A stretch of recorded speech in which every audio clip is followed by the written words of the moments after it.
So with that, welcome to Build Better Energy Budgets. Lots of B's this year. One big, beautiful bill, Build Better Energy Budgets. Big alliteration year for 2025. But let's learn from 2025. Let's recap. We're going to start. I guess I should probably jump over to here. We're going to start with the 2025 recap of energy markets. We are going to think about what happened in 2025, building on what happened in 2024, can teach us certain things about how to think or be more prepared for 2026. And then really excited. It's been the Shazad and Sam show on these webinars across 2025. We've got a great guest joining us. We're going to go through case studies with Peter Syrian. So with that, start with some introductions. Cue our theme music. Oh, the producers are telling me we don't have theme music. That's a 2026 to-do list item for sure. I'm Sam Cotterill. I'm Director of Client Enablement. I really sit between, the market and the product, listening to what prospects are saying, what clients are saying, building on my experience from working with, dozens of corporate energy buyers over my career to really build the direction of this product, what we're doing from a data science and engineering perspective. Joined by Shazad, who I'll let introduce himself.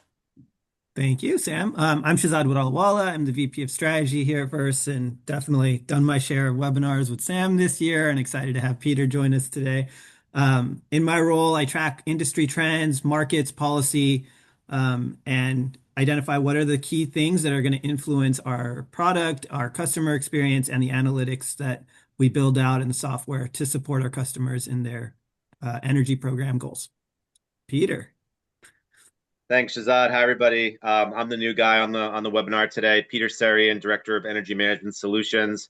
I'm more on the upfront side of our customer lifecycle, working with our clients on the front end with more technical solutioning, marrying use cases to technology. So really excited for the conversation today. I'll be joining later in the discussion for the case study section. Sweet. Well, let's jump in. So we're sitting here in December. We can look back and start to make some almost full year recap observations. Let's start with energy markets. What's happening at the hub level from a pricing perspective? How does that compare to last year?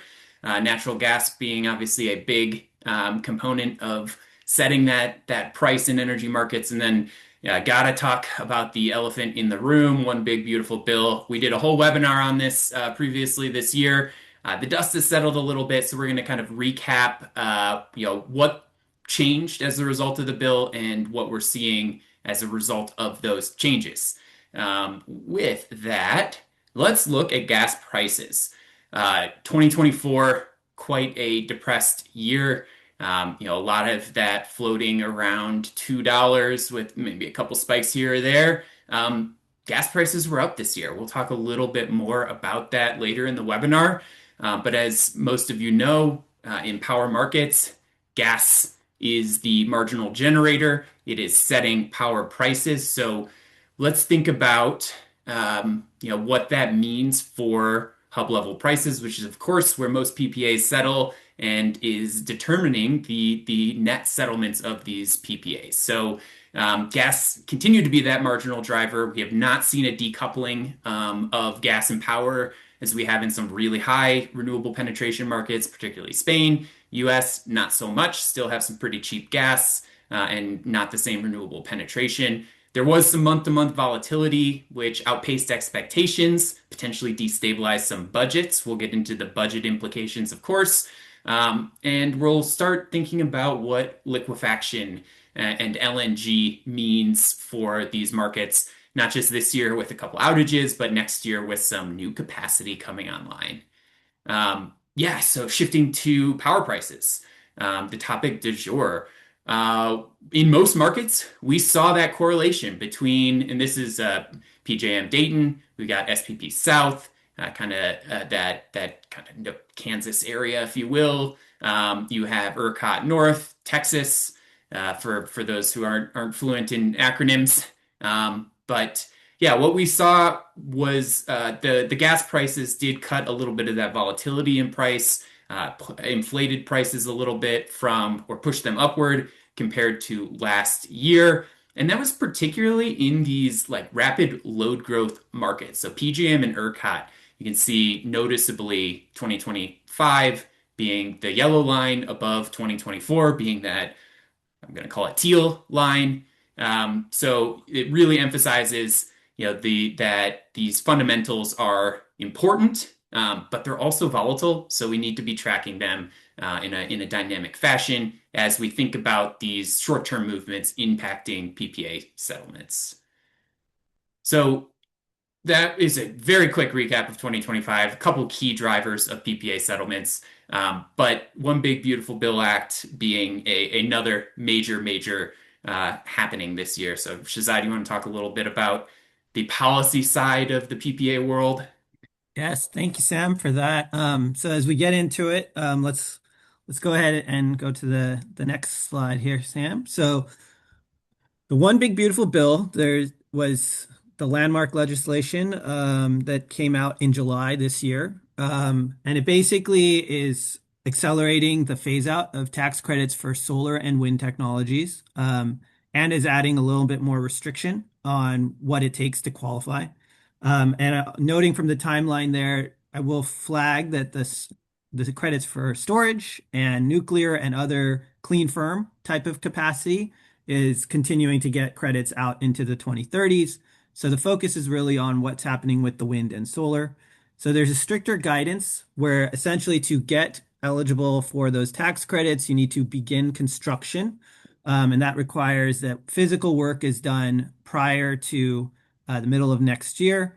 And so what does this mean? It means that those tax credits, essentially, a lot of the developers now need to get their contracts or their PPAs contracted if they're going to make those steps towards that begin construction date. Also, one thing to highlight here is on the bottom right, the new foreign entity of concern. For those of you who have not come across this before, this basically means that any projects that have supply chains that are tied to those foreign entities or countries of concern, China, Russia, etc., that have been identified in the legislation, those you have to make sure that those supply chains to build those projects do not include components or too much components from those regions. So that does affect or create an additional hurdle for like solar panels, but also some of the components that go into battery storage systems as well. So we'll go to the next slide here. So one natural consequence of this is that renewable power purchase agreements are speeding up or being pulled forward. So there's a flurry of commercial activity. That means two things. One, there's more volume that's going to be secured, especially in the next 6 months here. And we've already seen some of that activity increase since the passage of the bill. But also the prices are going up because the demand is being pulled forward. And any project that does have those dates and is eligible is kind of the belle of the ball, if you will. And those dance cards are full. So just flagging that this is a very tricky time if you're going out to the market for the first time. If we go forward, another thing is even before the passage of the bill, the writing was on the wall that the current administration was going to have less favorable policies towards solar and wind. So we already saw that renewable investors were shifting their dollars elsewhere. So if you look at this chart, there's still one main takeaway is there's still a ton of investment globally in renewable energy. But what you do see is you look down into the bottom right, the US actually had a drop down, whereas EU, rest of the world, and China continue to have a growing investment in renewables. So just putting out there that the renewable sector is going strong globally. It's more of as a result of this policy, we'll see a bit of a slowdown in the United States. Next slide. And then lastly, I mentioned it previously, nuclear, battery storage and natural gas are the biggest winners. So with all of this growing energy demand, and Sam will talk about that more later, with all this growing demand, if you see in that middle chart on the bottom, we've been in a flat demand era for a long time. We're starting to see increases. What does this mean? That means that other technologies, not just solar and wind, are going to have to play a role. So nuclear is back in vogue. Existing plants are remaining online and delaying retirements. And then battery storage and natural gas are key elements of allowing the flexibility needed to surround the wind and solar that's already on the grid or continues to be added to the grid over time. And Shazad, I have to bring this back as a sustainability professional, but what does it mean when existing assets that were planned for retirement aren't being retired? Can you talk a little bit about the implications there? Yeah, so the biggest thing is that the goal of renewable and clean energy policy was to, as quickly as possible, displace those dirtier plants. And when I say dirtier, the ones that are more carbon intense, objectively, like coal is the most carbon intense, and then natural gas. And I think the expectation of the clean energy community has always been that the renewable movement will first get coal off the system, and then gradually, as the technologies mature, particularly around storage and other clean, flexible, to eventually dislocate even natural gas plants. And now we're seeing a kind of a retreat from that, where coal plants are staying online longer, and we're actually seeing now, and you see this on the bottom right, an uptick in planned natural gas plants, which, as a Californian, a lot of the policy has been like, let's stop any new natural gas plants. Now, people can have different view on natural gas. Once upon a time, it was called clean energy to be natural gas. But what we're seeing is an increase in natural gas build out as well. So definitely a big shift in this space from what we saw maybe just 2 years ago. Yeah, that's helpful. And I want to get back to this flurry of commercial activity. Our friends at SEBA, of course, track corporate PPA announcements. So we're going to lean on them here a little bit. We in the behind the scenes here, or the behind the well, yeah. So you have 2024 in the background. That's what I'm trying to say here. Full year 2024 corporate announcements, 21.7 gigawatts new capacity contracted by corporates. Awesome.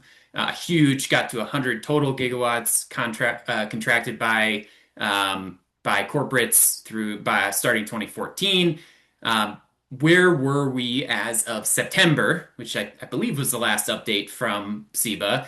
20.4 gigawatts of contracted capacity. So very, very high likelihood of not just surpassing, but significantly surpassing 2024. I think that speaks to a lot of things, one being trying to take advantage of tax credits before they phase out. I think we're seeing, contracts for COD dates really relying on these projects that are going to qualify for the first tax credits, and a lot of that activity happened this year. I'm excited to see the end of Q4 numbers. I do think it's going to be a new global record on an annual capacity basis. So that means a lot. Like if you have a portfolio of assets you're adding to it, if you're signing PPAs for the first time, thank you. That's awesome. But how do you budget for all of this? There's so much happening in the market. So we're gonna get into that. But before we do, wanna ask the audience here. If you're managing energy contracts, specifically renewables, how is your 2025 budget landing? Did you have that crystal ball? Did you get it 100% across your portfolio, month over month, year over year? If you do, you should probably retire. It's not going to happen again. That's pretty awesome. Were you close? Slightly over, slightly under, but within a range of comfort. Were you pretty far off, or were you just in a completely different universe? Did not see 2025 happening the way it happened. So, we'd love to get some insight from the group here. Please do select. And for those of you who are picking that first one, having a crystal ball, please email me later. I need some fantasy football advice in the coming weeks here. Oh, yeah, I'd like some stock market advice so I can retire. But yeah. Well, stock market, yes, of course.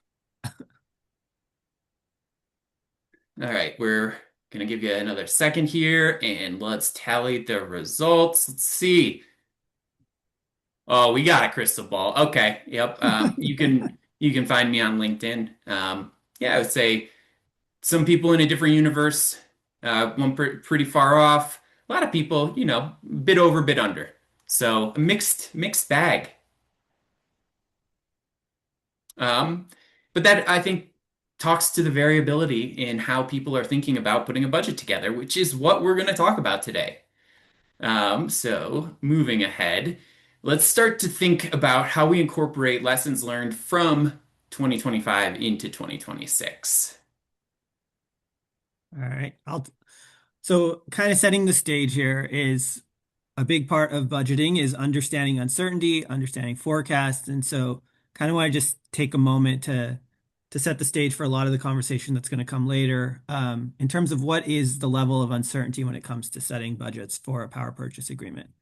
So first starting like in terms of at the top are market prices. So Sam already did a nice review of what happened in 2024 and 2025 and how those prices changed even just year over year, 20 some odd percent, just because natural gas prices went from, the low twos into the threes, even approaching four. And also, overall market prices are driven by supply and demand trends. When there's more capacity built relative to the demand, then the prices are going to collapse. And a lot of that is we've seen a great impact of renewable integration, and voluntary procurement. But at the same time, we're now seeing a growth in demand. So we'll get into this more, but just understanding it's not just what's on the grid, but what's going to be on the grid. Sam mentioned earlier, the marginal technology is often natural gas. So we're always mindful of what natural gas is doing. Going to the next row here is we call the shape, and that's the level of uncertainty on like the relative value of the hours in which the renewables are generating versus the value of energy around the clock. We call that ATC. And so, being in California, the duck curve is the coined phrase here is that solar, while supported initially way back when, was actually a premium to the market because it was generating in the hours where there was the most demand. And actually, like during the summer, was when the highest prices occurred, and solar was coincident with those high prices. Over time, with the big build out of solar, that has changed, and now it's really more about when flexible resources are needed when the solar comes down in the evening.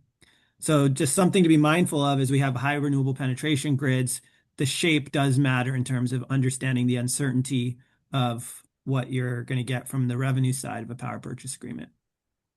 Basis is related to the location of the generator. And Sam mentioned earlier, many power purchase agreements are settled at trading hubs. But in practicality, the actual resource settles at its local location by participating in the wholesale market.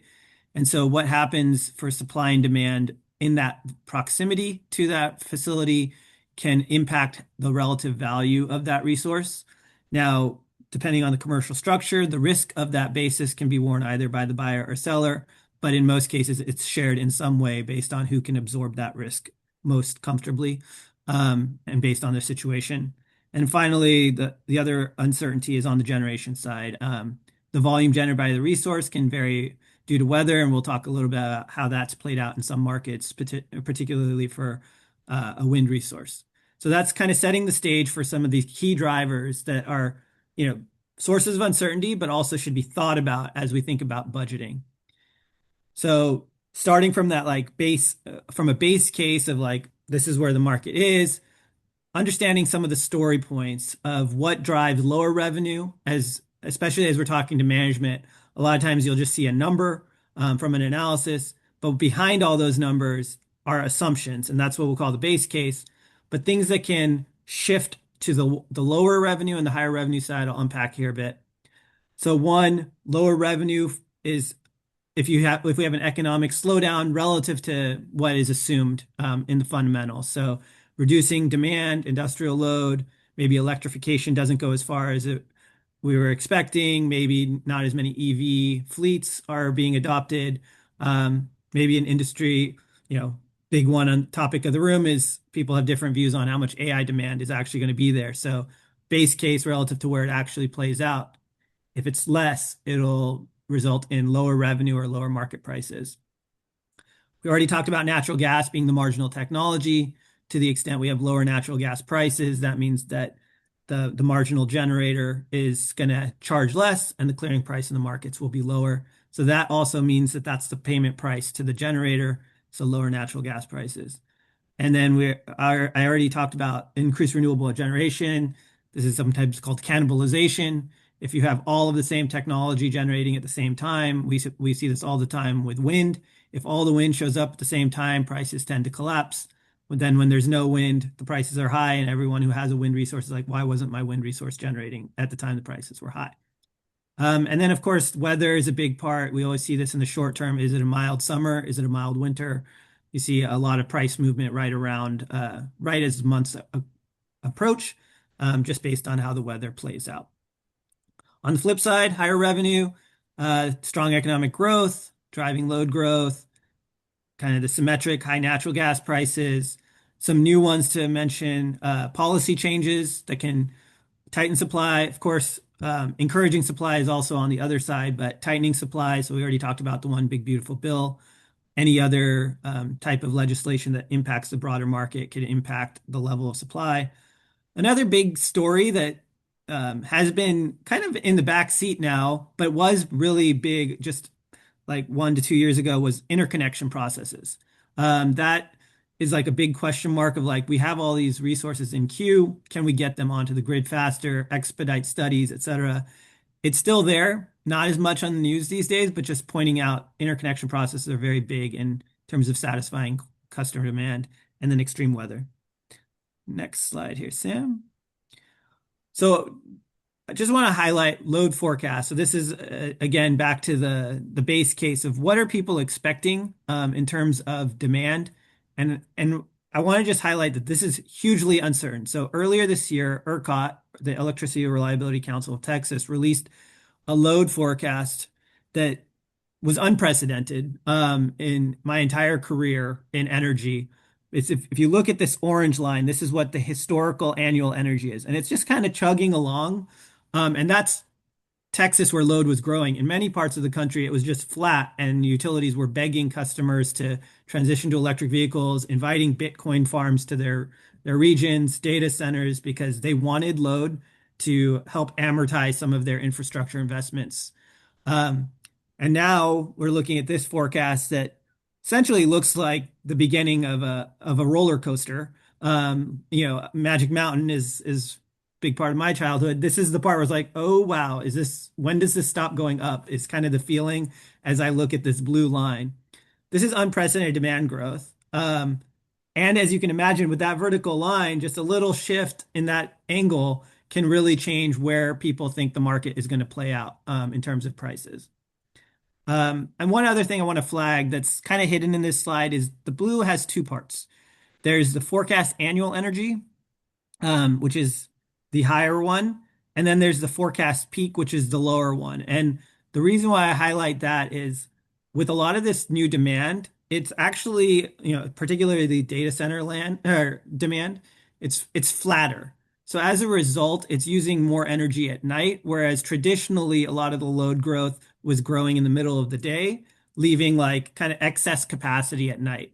So one of the main stories, and then you'll see in the news is, data center demand also has the benefit of taking, it increases demand, but it's also using stuff more at night that otherwise wouldn't have been used. So there's balancing act there that I want to flag as well, is that we might have better utilization of resources, even though there's more resources required.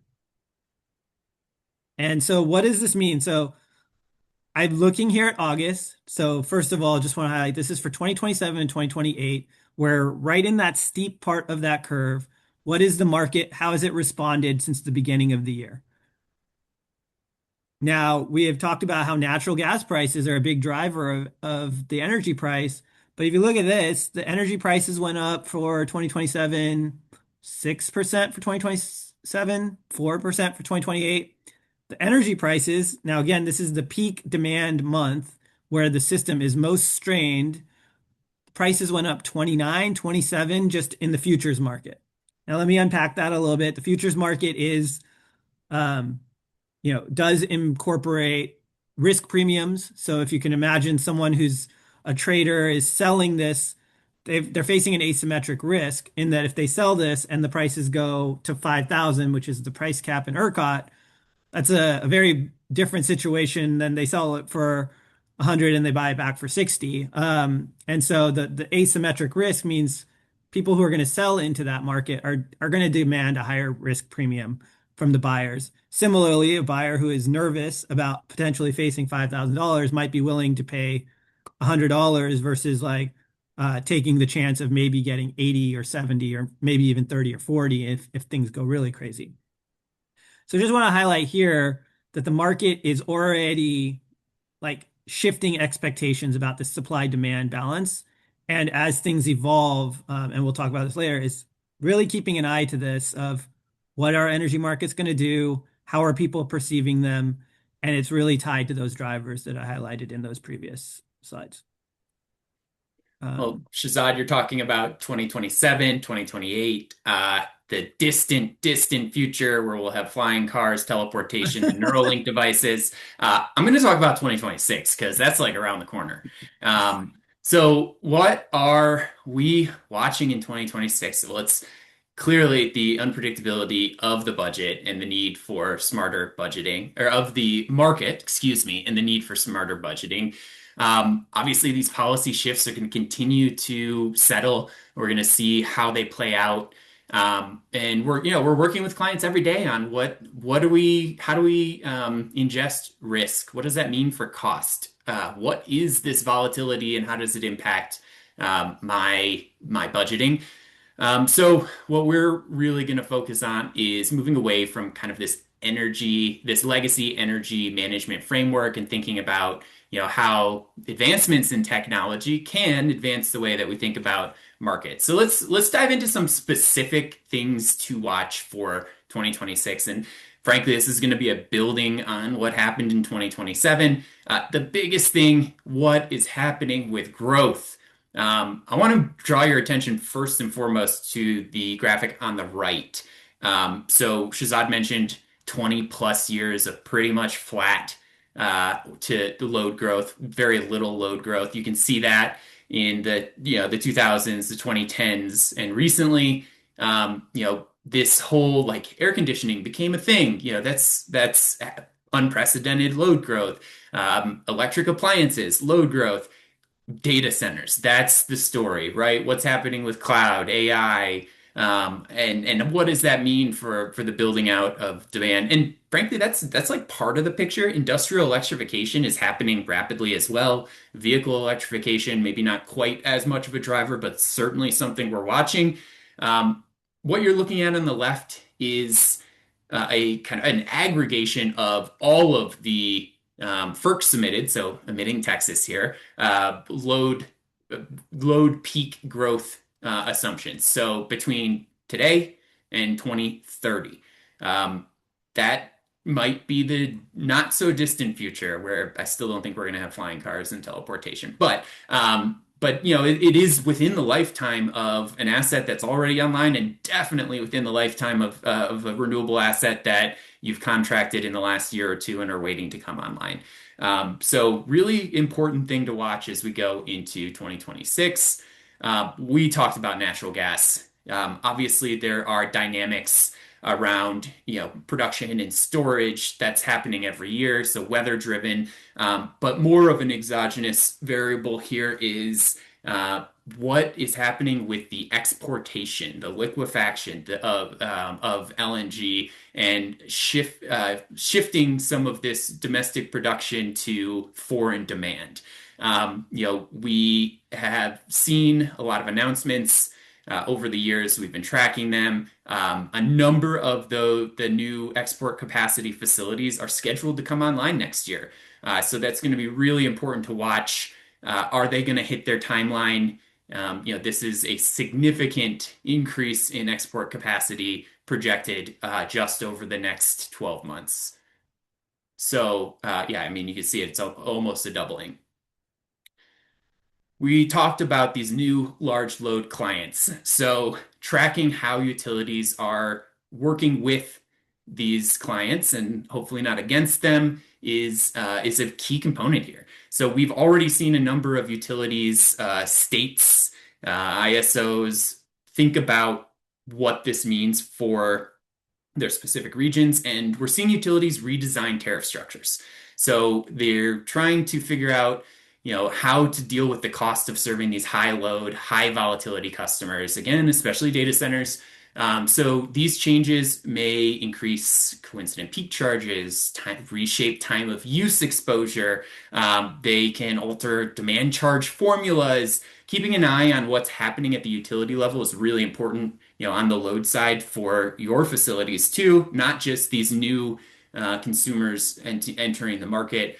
So understanding how these shifts, are understanding them is really essential for your budget, both on the retail side where you're buying electricity, but also for your PPA positions.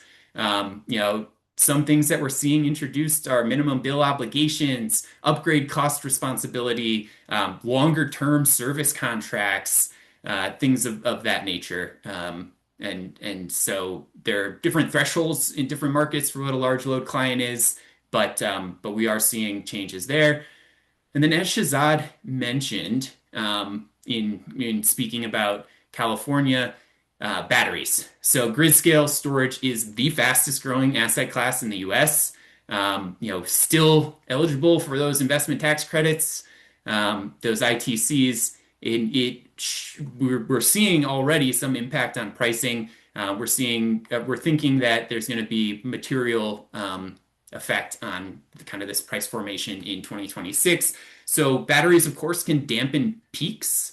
That's when renewables come offline, shifting those electrons to the time of need. But it can also amplify that midday volatility. When are they going to charge? So thinking about when batteries are absorbing energy versus dispatching, it can raise the floor price by not seeing the renewable curtailment that we have seen in some markets. And then, of course, this flexibility can be advantageous for your budget as well. So not just front of meter, but behind the meter. So batteries are really shaping price, not just absorbing the surplus, but thinking about those jackpot hours, if you will, of when to dispatch. Before I move into any sort of case study, Shazad, I know you've done a lot of thinking about batteries. Anything to add here? Yeah, I mean, I think one thing to tie together the demand growth and the batteries is, the utilities are not used to this kind of load growth. The staff that are working on them are used to like, okay, this gradual increase and like we'll gradually get the transmission system ready. Batteries and flexibility are a big part of the conversation to be like, can we solve localized constraints to connect things faster?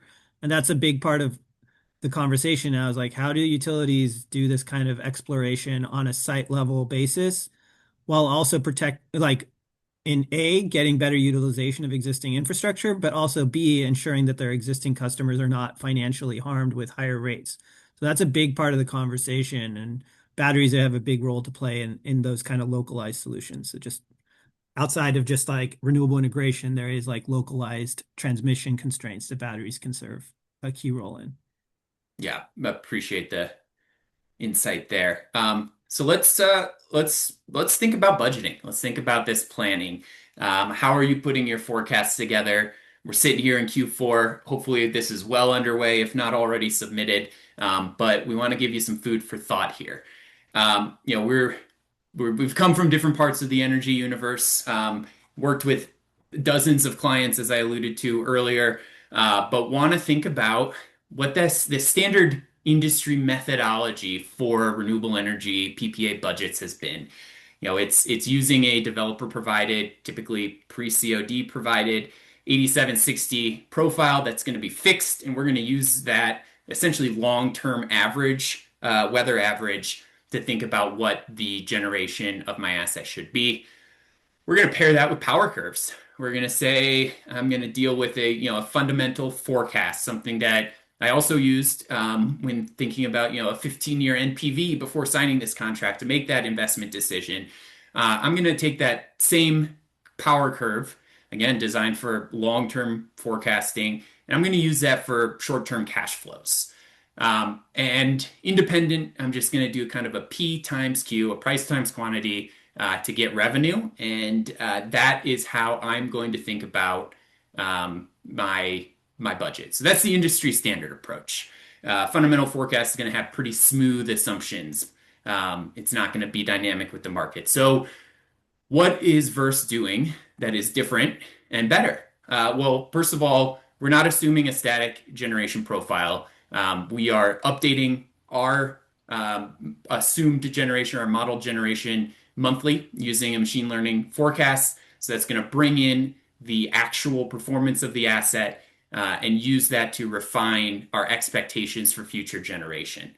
We're combining that with an NL model for that is going to incorporate near-term trends in pricing.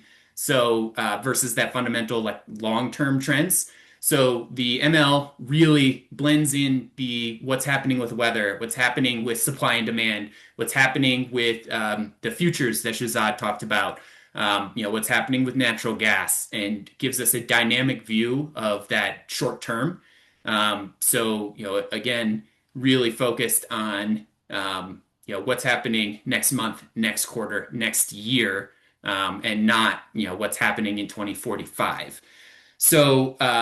What's important to note here is Shazad talked about this. He mentioned wind specifically, also talked about the solar duck curve. When there is more resource available, intermittent resource being wind, solar radiation, there's more generation from those respective renewable energy generators. That does impact the market price.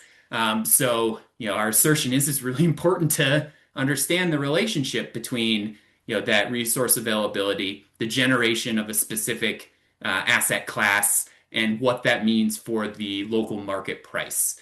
All of that to be said, we are incorporating that relationship and not just doing a simple P times Q when thinking about what my asset, the generation weighted price of my actual asset. That is the verse difference here. And I'm excited to bring Peter in. So Peter's really been on the front lines of this, working with a number of our clients on, through the whole course of 2025. I mean, we're sitting here at the end of the year. We did a retro. We made some report cards, if you will. So Peter, I would love Yeah. to invite you in to talk about that a little bit. Yeah, thanks, Sam.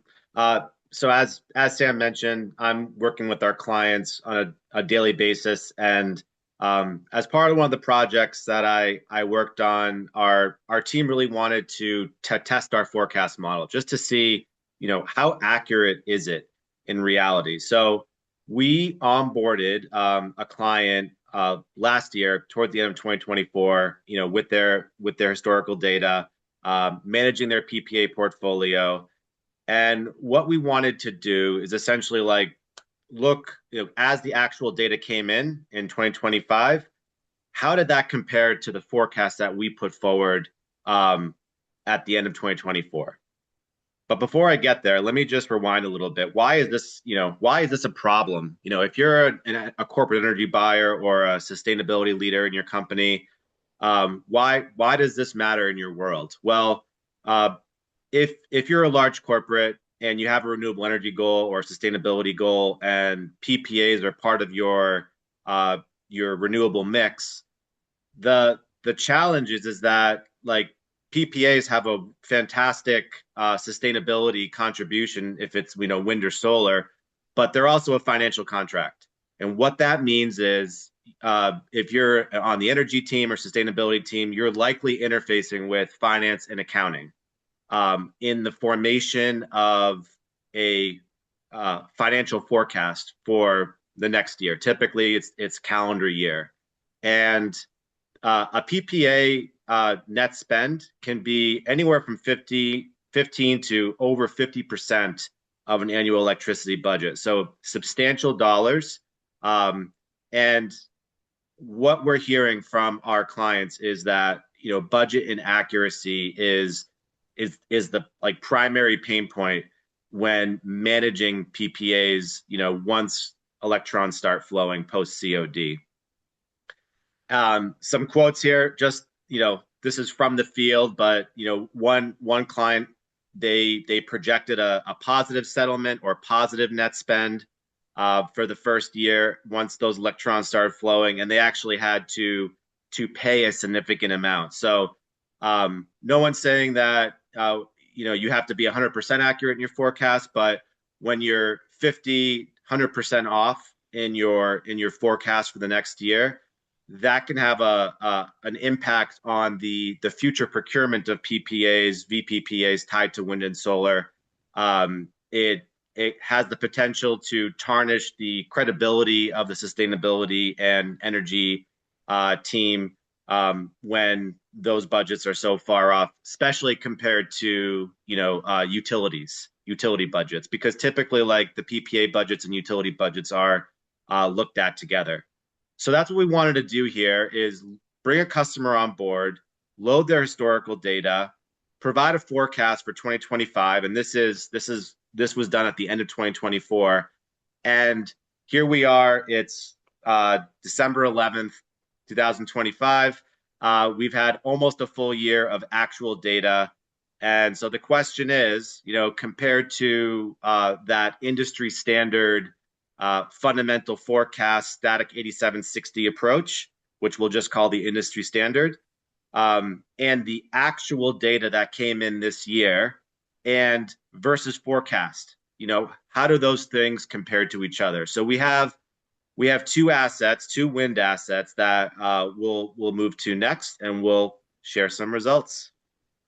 So you're talking from the perspective of an energy manager who has an industry standard budget that was put together at the end of last year, a verse budget last year, two wind PPAs, and we're gonna dive into that if I can recap, right? How did we do? You got it. You All got right, it. cool. Well, let's dive in. Also, no one mentioned my hat. I'm just saying we're 45 minutes into this now, and I haven't gotten a single comment. So anyway. Well, We'll talk about that later, Peter. yeah, well, it was my idea, Sam. So I guess I'll mention that. All right. But Oh wow, Peter, throwing me under the bus. Darn. okay, well, this is generation. So what you can see here is like the 8760 approach versus the verse generation model in green versus the actual like the shape was very similar. You have March, which was an outlier month in terms of higher generation than 2024 and even a 30-year average. But besides that, nothing really stands out here. And if we go to the next slide, you could see that on a cumulative basis. So Verse was about within 4.5% of the cumulative generation year to date, and the developer 8760 industry standard approach, if you will, was 14%. So again, like that's probably within the realm of acceptable. But if we now look at net spend, this is where we start to see some deviation. So if we go back to that March month, the and by the way, if we look on the y-axis, if you don't have a PPA or you don't have a degree in accounting, when we look at net spend for a PPA, a negative net spend means that you're actually making money. So they call that positive settlement. So you're being sent a check every month versus paying the developer every month. Whereas a positive net spend on the y-axis means like you're paying the developer. So you could see here that the developer 8760, it actually matches closely to the verse forecast, but there's a key difference here. It's the level in which it shifted below. The price forecast used in the industry standard approach was essentially saying, we think market prices are going to be consistently above the PPA strike price, which is going to result in that positive settlement, meaning you're getting a check every month. We actually didn't say that. We had a different approach. Again, using that short-term machine learning futures-based approach. We said, we don't think so. Really, we think prices are actually going to be more so below that strike price, and the actual performance reflected that here. And Yeah, I guess go ahead, two Sam. quick clarifications. One, we did not have time to pull November data in as frankly, we haven't gotten all the invoices yet. So in December, definitely hasn't completed. So those last 2 months of the year we're only looking at kind of cumulatively through October. So I just want to point that out. And if you haven't gathered this, the FF is the fundamental forecast approach. That's usually like a twice a year updated Wood Mackenzie, Hitachi, Horizons, you name it, type of approach to long-term forecasting. So I just wanted to throw out some clarifications here. Thank you, Sam. So, Peter, what does that look like cumulatively? Because those lines look like they're trending kind of the same. You mentioned It, a little bit of flirting above and below strike price and positive settlements. So, yeah, I guess getting into that sure. cumulative, what did we see?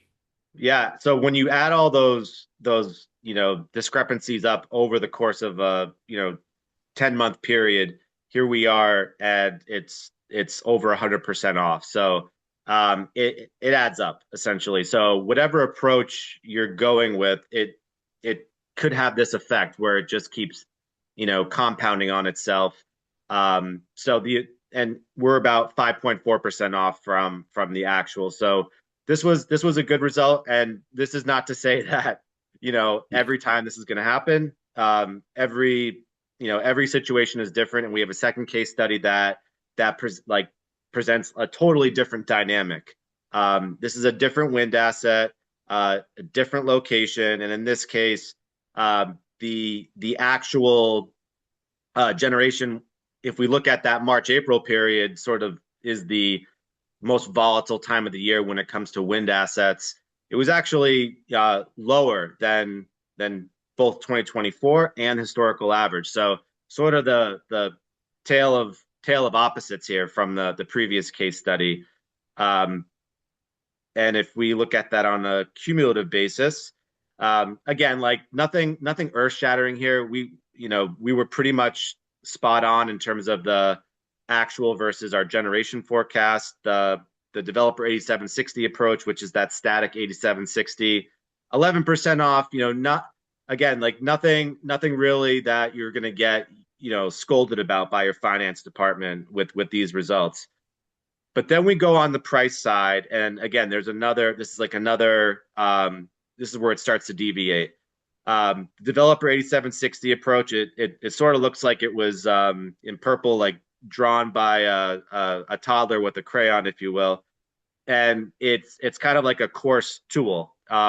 Whereas the verse forecast, probably more mimics the shape of the actual performance. The main discrepancy being that April period in the spring where the actual net spend was lower than verse forecasted. And what we'd like to show after this slide is like, well, when those discrepancies take place, like you as a corporate energy buyer or a sustainability leader, you really need to be able to explain why. If that net spend is $100,000 off of what your finance department expected, or actually more than that in many cases, the question is like, why? And we'll get into that after this slide. But you could see the results are actually like this is probably more in line with like the moving average, which is we find we're within 20%. And again, this is if we were at the end of 2024, what were we going to forecast in 2025, and what actually played out in 2025? So 17%, sub 20%. We're not here to say we're perfect, but we're going to maintain credibility within your finance and accounting department. That's the most important, and continue the mission of your role as a energy buyer, sustainability leader. Whereas the industry standard approach was again about 50% off. So if we're talking a net spend budget over $1 million for a year, 50% is a huge number, and that's going to get the attention of upper leadership from what we've Yeah. seen. Yeah, that's super helpful. I'm going to go quickly through just a couple of slides here. First of all, Peter said, like, what happened in April? First and foremost, capacity factors down. Our projected net spend was certainly higher than what actually came in, which I guess isn't the worst thing in the world. I'd rather be higher than lower on my budget. wind was well below not just 2024, or sorry, 2024 was below the 30-year average as well, but the 10-year average, and then 2025 was even below that. So it was a pretty weak wind month. Gas prices were high. Those market prices were pretty high or higher than the previous April. We had cooler weather, which increased our heating degree days. For those of you who don't work in degree days, it's kind of a measure of deviation from a base, typically 65 degrees, and used to estimate energy needs. So we had higher market prices, lower generation, which simply meant net spend wasn't quite as bad. You can see if you look at the kind of a little more grayed out numbers 24 for 2024 and 2023 on this asset. It was ranging between 13 and 18,000 megawatt hours. Dropped down to 9 this month, like bit of an anomaly, but important to point out, especially if you're communicating these misses to management. And again, that's what this is. This is a miss. We want to be fully transparent there. But what can I attribute it to? So versus, of course, tracking these explanatory variables on an asset specific and a market specific basis to help you understand, the weather is unpredictable. So getting into kind of like, so what? Peter alluded to this, but it's like, look, let's pretend like I'm an energy manager that just used that industry standard approach, and I'm put up against an energy manager who had the benefit of working with Verse over the course of 2025. Year to date, this portfolio of two assets, the net spend through October was 2.56 million. The industry standard approach, again, looking at both assets, was, hey, we think it's going to be a net spend of about 750K. Let's say you round it up to a million. That's pretty big rounding, but you did it. You would have run out of money by April, and then you would have had to go back for more money if you doubled that request by August. Yeah, that probably isn't a good look. With Verse, let's say, well, we said 3.48 million.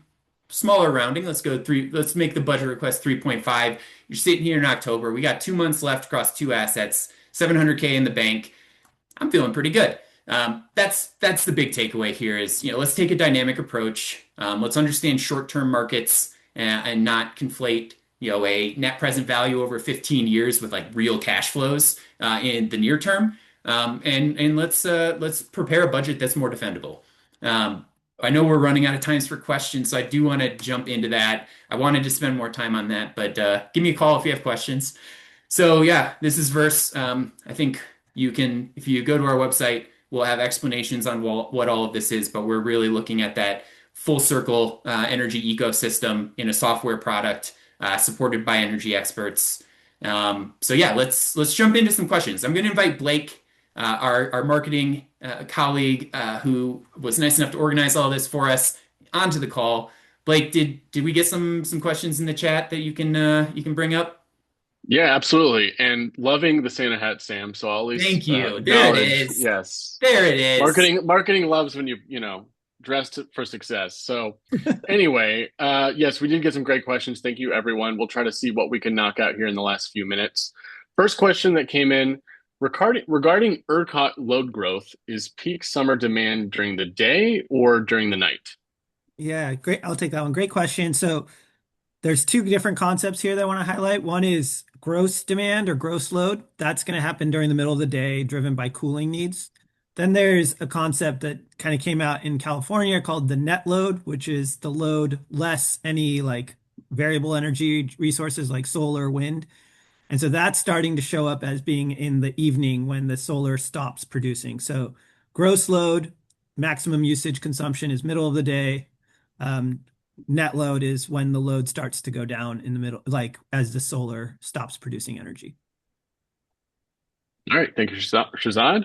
Another question here. So, given that Verse does have those more frequent updates, how do you ensure you're not chasing the noise with those more frequent updates? Oh, that's a good term, chasing the noise. I will take this one, but Shazad, be on alert. I may miss something here. I think there's a difference between structural shifts in the market and the temporary noise or so I think what's important here is that we recalibrate based on like kind of what's persistent across these multiple inputs. So the structural changes, load growth, gas trends, not a single day of gas, right? Of a gas spike or a winter storm Uri or a normalizing for anomalies. And I think that's really important when thinking about that. Like the goal isn't to be hypersensitive. It's not to intraday adjust, but it's really meant to align with these actual conditions and where the market is going structurally, to avoid just what you said, chasing that noise. Um, that's my best answer. I don't know if you have anything to add. Yeah, I mean, part of this is there's looking at the explanatory variables. Like, for example, a specific project, maybe there was a transmission outage and caused that resource to not be generating. So how do we think about that? That might like get treated differently in our models and our calibration, and therefore, like capturing that kind of insight is also important to not just be like, oh, that's the new normal. So understanding the explanatory variables is a big part of what we do so that our models will reflect like the data that best mirrors what's going to be what we can expect going forward. All right, guys, I think we have time for one more question. What is the best way to communicate this PPA budget risk to my finance team? Yeah, good one. It's I'll, not I'll, easy. You go first, Shazad. Okay, Yeah, I'll I'll fill in go. again. Going back to those slides of the uncertainty drivers, the biggest thing is understanding and unpacking what's your base case assumption, what's it based on, what what are you assuming, or what is your partners, what are they providing you in terms of like the assumption set, and then also being able to understand what's flexing and what's actually happened. So a big part of what we do is like, a forecast is only good as the information at the time that you're available. But if you have a forecast based on an assumed natural gas price and then natural gas markets move rapidly, that's actually a pretty easy story to explain to leadership. Is like natural gas moved for everybody, and this happened. Similarly, that story of April with the asset, there wasn't very much wind at this asset. Well, it's really clear when you can point to like SPP's own reporting that every wind asset was with a lower capacity factor. So from that standpoint, it's really not just showing a number, but at least in an appendix, unpacking a little bit about what the assumptions are behind those numbers so that when those drivers shift, they presumably will line up with the story of why things are higher or lower. No notes. Um, we're at time. I'm a punctual person. It's lunch here in Colorado. So thank you everyone for joining us today. As I mentioned, this will be on our website within 24 hours if you want to revisit, send to some colleagues. It was great having you. Thank you for the questions. I know there are some that are unanswered, and I apologize. Reach out directly. You've got this QR code on the screen. Yep, that is fancy. I know, fancier than me, but pretty cool. Just scan that. You can contact us through the website, and we will get to your questions. So thank you, and happy holidays, everyone. And I love your hat, Sam, for the record. Thank you. Likewise. Happy holiday, everyone. Happy holidays. All right.